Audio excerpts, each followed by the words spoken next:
Az egyházunk, Krisztus Magyarországi Egyháza egy nemzetközi gyülekezetnek a része, aminek Krisztus Nemzetközi Egyházai a neve, és több mint 400 gyülekezet van világszerte.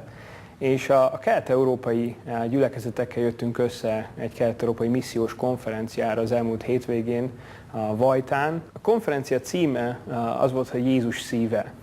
És arra szeretünk volna összpontosítani, és arra szeretünk volna minden résztvevőt bátorítani, hogy próbálja meg átérezni azt, amit Jézus érzett. Próbálja megszerezni azt a törődést, együttérzést, ami Jézusban volt, és amikor ő nézett az emberekre és a világ elveszettségére.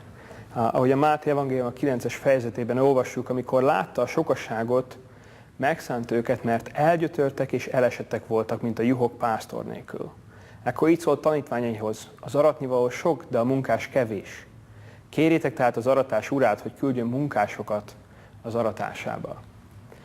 Jézus tanítványaiként mindannyian munkások kell, hogy legyünk ebben az aratásban, és el kell vigyünk Jézus jó hírét az embereknek. De ez nem működik anélkül, hogy Jézus szíve dobogna bennünk, és mi is ugyanúgy együtt érezzünk, és törődjünk az emberek szükségleteivel. Legyenek azok fizikai szükségletek, a betegekkel, rászorulókkal, szegényekkel, hajléktalanokkal, vagy legyenek azok lelki szükségletek. Az, hogy az emberek nem ismerik Istent, az emberek nem tudnak kimenekülni akár a bűneikből, akár a szenvedélybetegségeikből, vagy olyan problémákból, amik tönkrevágják az életüket. Kell, hogy együtt érezzünk ezekkel az emberekkel, és segítsünk nekik.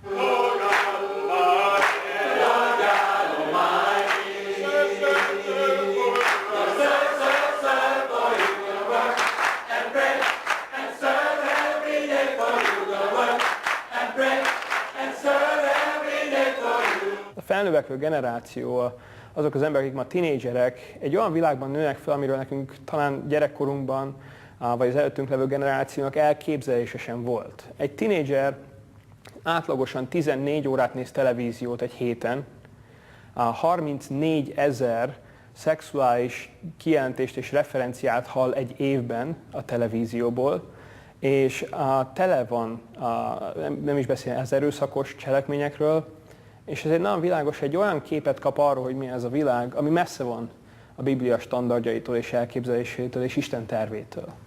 Nagyon nagy felelősségünk, hiszek benne, hogy elvigyük a jó hírt a következő generációnak, a fiatalabbaknak, azoknak, akik most nőnek föl, most válnak felnőtté, és hogy halljanak a Jézus üzenetéről, arról, hogy ki volt Jézus, és miért hiszünk benne. Arról, hogy meghalt és feltámadt, és hogy az ő követése ez tényleg adhat egy alapot az ember életére. Valóban szikrál tudjuk építeni az életünket, és a megpróbáltatások sem kezdik ki. A konferencián, nem is tudom mennyi jelentett az átlag életkor, szerintem a 20-as évek közepén nagyon sok fiatal vett részt a konferencián, és voltak persze idősebbek is, azt hiszem, 82 éves volt a legidősebb résztvevő, 200-an voltunk összesen a konferencián, és nagyon válaszkészek voltak a fiatalok. Az volt bennük, hogy megyünk és teszünk valamit, mert látjuk, hogy ez a világ elveszett. Látjuk, hogy az embereknek szükségük van az üdvösség üzenetére, és valóban Jézus az egyetlen út Istenhez. El kell, hogy vigyük az embereknek Jézus jó hírét.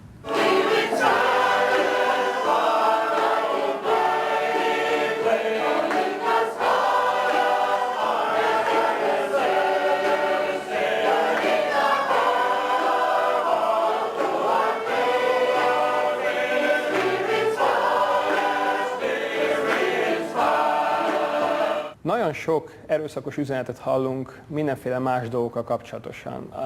A reklámok, a különböző videóklipek olyan erőszakos módon súlykolják azt, hogy a szexualitás tesz boldoggá, a pénz tesz boldoggá, a dolgok tesznek boldoggá, hogy azt gondolom, hogy ha emberekhez oda megyünk egy udvarias, kedves módon, és beszélünk nekik Jézusról, az messze elmarad attól az erőszakosságtól, ahol nagyon sokszor ezeket a bomlasztó és erkölcsileg aláásó üzeneteket hallják az emberek.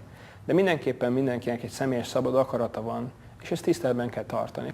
Hiszek benne, hogy ha hajlandóak vagyunk a Bibliát tanítani másoknak, akkor nagyon sok ember van, akinek segíteni tud, akár hinni Istenben, akár változtatni az életén, és valódi Jézus követőjévé válni.